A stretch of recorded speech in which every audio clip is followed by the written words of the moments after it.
경찰입니다. 자, 여고생을 살해한 장윤기 사건이 경찰 부실 수사 논란을 낳고 있습니다. 현직 경찰 간부인 장윤기 아버지와 경찰 수사팀이 사건 직후 수시로 통화한 사실이 확인된 건데요. 단순한 연락이었을까요? 전직 경찰 출신 프로파일러는 합리적인 의심이 든다. 이렇게 말을 했습니다. 직접 들어보시죠. 이 리얼도어를 가져가지 않았던 경찰이라면 이 장윤기의 아버지에게 압수수색을 해봤더니 자취방에 리얼도어이 있더라. 지금 성범죄니까 이거 어떻게 해야 되는 거 아니냐라는 정보를 줬을 수도 있다는 말씀입니까? 예, 그럴 수도 있다는 합리적 의심이 듭니다. 왜냐하면 계속 소통을 했다는 거예요, 전화. 네. 그 수사팀이랑 장경감이. 증거를 없애라고 넌지시 얘기한 거랑 뭐가 다릅니까? 그러고 나서 광산경찰서 수사팀은 이거는 성범죄의 살인이 아니야. 그냥 일반 살인이야. 라고 검찰에 송치해버린 거예요.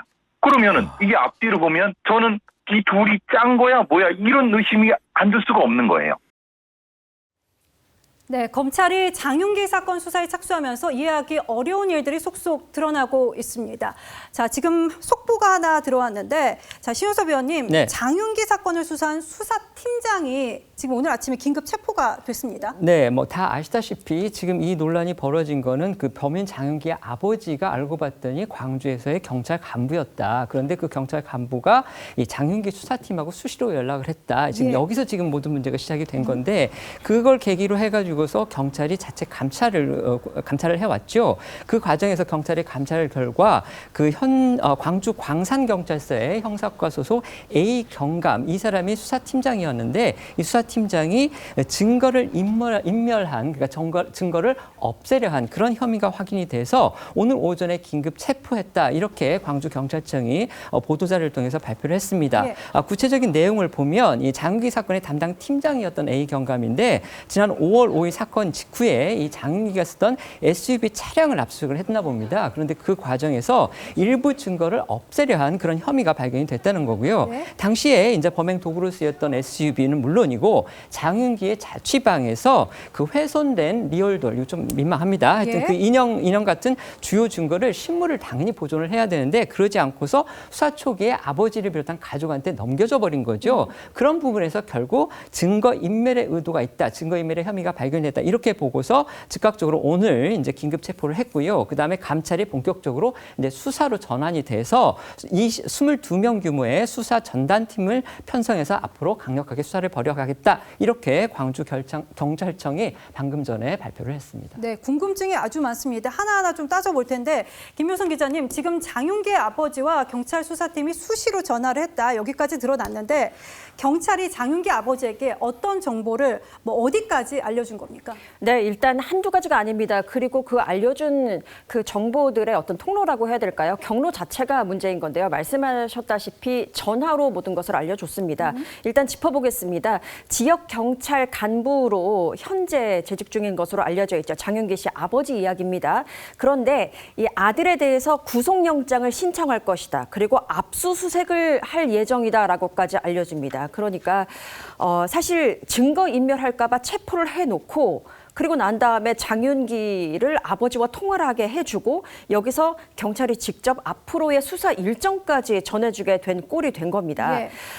그리고 수사팀 관계자 같은 경우에는 장윤기의 성범죄를 그 혐의를 입증할 수 있는 여러 가지 정황 증거들이 있지 않았습니까? 예. 예를 들어서 앞서 말씀해 주셨다시피 자취방에서는 리얼돌이라는 것이 발견이 됐는데 그리고 이것뿐만 아니라 범행에 쓰였던 SUV 차량 그리고 그 내에서 블랙박스에 있는 어떤 그 메모리 카드라고 해야겠죠. 그것을 맨 처음에 확보를 하지 못했다가 나중에 검찰의 보안 수사 요구 때문에 그 이후에 알게 된 부분이거든요.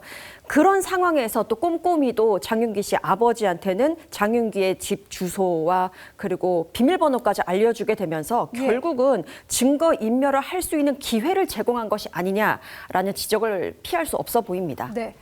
이경윤 변호사님, 저는 이 사건에서 굉장히 놀란 게 우리가 사건이 벌어졌어요. 그러면은 블랙박스를 확보해야 된다는 거는 동네의 중고등학생들도 다 아는 얘기 아닐까 싶거든요.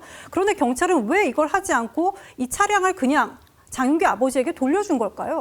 그 이제 블랙박스가 이제 설치돼 있던 부분에 그 이제 SD 카드를 보니까 이제 없었다. 예. 그래서 이제 경찰은 추가적으로 다른 블랙박스가 있는지 여부에 대해서는 사실 이제 생각을 못했던 것 같고, 예. 그래서 검찰에서 이제 이 성범죄 혐의를 입증할 수 있는 그런 부분들에 대해서 다시 이제 압수수색을 실시를 했고, 그 과정에서 차량 트렁크에 있던 그 다른 블랙박스에 이제 메모리 카드를 확보를 하게 된 거거든요. 예. 그러면서 이제 드러나게 된 게 장윤기가 그동안 이제 지인하고 이야기를 했을 때 어떻게 보면 본인의 그런 이제 여성에 대한 왜곡된 그런 인식이 이제 드러났고, 거기에 더해 가서 지인을 불러서 이제 조사를 했을 때에도 장윤기가 이제 본인 인생이 망하면 봉고차에 이제 여고생을 납치를 하겠다 뭐 이런 이제 이야기까지 하다 보니까 그런 부분들이 하나하나 어떻게 보면 이제 유력했던 증거였는데 경찰이 그런 부분들을 이제 압수수색을 좀 놓쳤다 보니 예. 이렇게 이제 뒤에 보안 수사를 통해서 드러나게 됐다라고 생각하시면 될 것 같습니다. 네.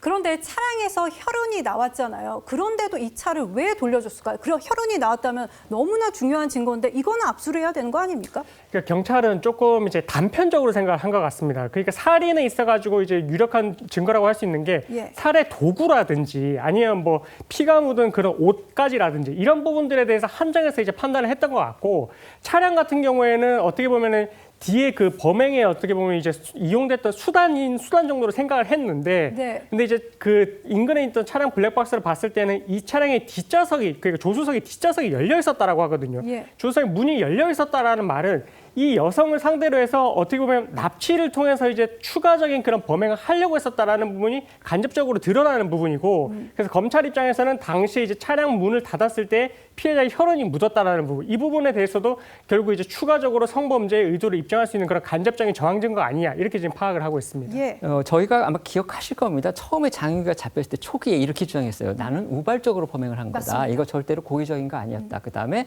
성적인 어떤 폭행이나 성범죄를 저지를 의도 전혀 없었다. 이렇게 주장을 했습니다. 예. 그런데 이 차량이 거기에서 중요한 문제가 되는 거는 그 아까 변호사님도 잠깐 말씀을 해주셨지만, 만약에 정말 우발적 범행이라면 그 SD 카드 블랙박스를 통해서 차를 세워놓고 급하게 내려서 누군가를 갖다 골랐다. 뭐 이렇게 되면 이게 우발적이 되겠죠. 하지만 어딘가 본인이 생각을 갖고 의도된 어떤 작전 계획에 따라서 네. 계획에 따라서 차를 의도적으로 어딘가에 주차를 시켜놓고 정차를 시켜놓고 그 다음에 범행을 물색하고 그 사람을 갖다가 납치하려고 데려오려고 했다. 이런 부분을 입증할 수 있는 부분이 다 블랙박스에서의 어떤 대화라든지 보이는 행동이라든지 그다음에 주차 시간 뭐 이런 부분, 동선 이런 걸 통해서 간접적으로 거기서 확보할 수 있는 증거가 되는 거잖아요.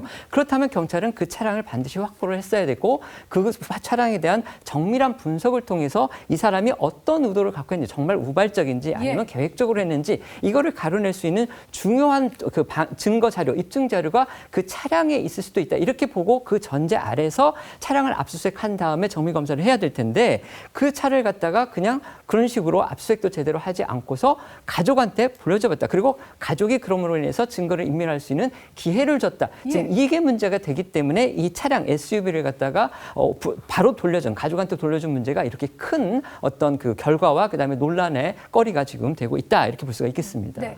이경민 변호사님, 지금 이제 검찰이 장윤기 아버지와 수사팀장, 수사원 간의 대화가 있었음을, 전화 녹취가 있었음을 이제 파악을 한 겁니다. 이렇게 되면 검찰이 이제 전화 녹취를 가지고 있을 가능성도 큰데, 여기에서 또 이제 새로운 내용이 나올 가능성도 있을 것 같아요. 그렇죠. 뭐 이 장윤기 사건에 있어가지고 어떤 이제 대화 내용이 이제 간접적으로 하나의 증거로 사용이 될 수도 있고요. 아니면은 장윤기 사건을 어느 정도 이제 강간 등의 살인 그 제명을 피하기 위해서 덮으려고 했었던 부분, 그런 부분들도 하나의 대화 내용을 통해서 이제 객관적인 증거로서 드러날 수가 있거든요. 예. 그래서 지금 이제 전격적으로 이제 긴급 체포를 했다라는 말은 범죄 혐의가 중대한 부분도 있고 어느 정도 이제 증거가 좀 튀어나왔다라고 생각하면 될 것 같아서 이후에 이게 만약에 신병 확보가 필요하다고 할 것 같으면 아마 구속영장까지도 신청이 될 가능성 배제를 할 수 없을 것 같다. 그래서 앞으로의 이 상황에 대해서는 조금 더 꼬리에 꼬리를 물고 수사가 좀 이어지게 되지 않을까 싶습니다. 네. 지금 논란이 끝이 나질 않고 있는데요. 경찰 같은 경우에는 핵심 증거인 리얼돌에서 장윤기의 DNA를 확인했는데도 검찰에 무려 6주 동안이나 넘기지 않았습니다. 김효성 기자님, 정말 이게 왜라는 의문이 계속해서 꼬리를 이어가거든요. 네, 그렇습니다. 도대체 어떻게 이런 일이 발생할 수 있는 건지 정말 해결되지 않는 문제가 계속해서 나오고 있는데요. 네. 말씀하신 대로 리얼돌 DNA 보고서가 나오긴 나왔는데 시점의 문제는 처음에 있긴 있었습니다. DNA 검출이 되고 난 다음에 그 분석 보고서가 사건이 검찰에 넘겨진 다음에 예. 그러니까 송치된 다음에 4일 있다가 나온 겁니다. 그렇게 나흘 있다가 경찰에 전달이 됐는데 그렇다면 그때 바로 이 보고서를 추가로 검찰에 전달을 했었어야 되잖아요. 그런데 전달하지 않았습니다. 이게 1차 문제고 근데 두 번째 문제는 이때 보고서를 넘기지 않았는데도 리얼돌 감식 보고서를 검찰에 보냈다라고 언론에 설명을 한 겁니다. 네. 이게 두 번째 문제죠. 그러니까 여태까지 인지를 제대로 못한 채 그냥 진행을 했었던 거고 그러다가 언론의 추가 취재가 시작되니까 예. 그리고 나서 누락 사실을 확인했고 그리고 난 다음에 이제 보냈다는 건데 이 과정에서도 자료 전송 과정에서 발생한 실무자의 과실이었다라고 설명을 하고 넘어간 겁니다. 실무자의 과실이었을 수 있죠. 그러나 예. 굉장히 무책임한 태도라고 보여지겠고요. 그리고 이 리얼돌의 존재를 안 건 검찰이 안 건 이 송치된 다음이었고 그리고 난 다음에 주거지를 탐문 수사하는 과정에서 검찰의 리얼돌이 외부로 반출됐다라는 것을 알게 된 겁니다. 그런데 사실 경찰의 입장은 그랬습니다. 리얼돌에 대해서 사진, 영상 다 남겨놨고 예. 정밀 감식 의뢰 다 해놨기 때문에 보존의 필요성이 없다라고 봤다는 겁니다. 하지만 재판부에 증거 자료를 제출하는 것과 증거를 보존하는 것과는 별개의 문제다라는 지적이 잇따르고 있습니다. 네.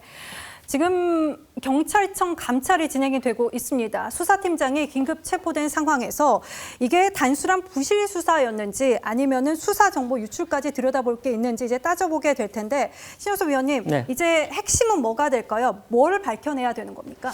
결국 이제 경찰하고 그러니까 수사팀하고 그다음에 현직 경찰인 장윤기의 아버지하고 사이에 어떤 커넥션이 있었느냐 이 네. 부분이겠죠. 그다음에 당시 경찰 수사를 맡았던 경찰 실무진들이 도대체 어떤 의도로 이런 일을 했는지 정말 뭔가 아버지가 경찰이니까 봐주기 위해서 그렇게 예. 한 건지 아니면 이게 단순한 어떤 실무 과정에서의 뭔가 주제를 놓친 과실에 의한 실수의 부분인지 이런 부분까지 봐야 되는데 여기서 이제 결국 제기되는 문제가 검찰의 수사 보안 수사 문제가 네. 나올 수밖에 없을 것 같고요. 네. 그다음에 어쨌든 경찰이 이 문제의 당사자인데 경찰의 문제를 경찰이 나서서 감찰을 하고 수사를 하는 게 과연 맞느냐 이 지적이 벌써부터 전문가들한테서 나오고 있는 것 같습니다. 그러니까 결국 객관적이고 공정하게 이거를 파헤칠 수 있는 그런 분들이 나서서 이번 사건을 들여다봐야 되는 거 아니냐 이 지적이 벌써부터 나오고 있는 겁니다. 네, 말씀대로 뭐 검찰이 더 잘났다 이런 게 아니라 경찰이건 검찰이건 같이 수사를 좀 크로스 체킹이 필요하다. 이 얘기가 조금 필요해 보입니다.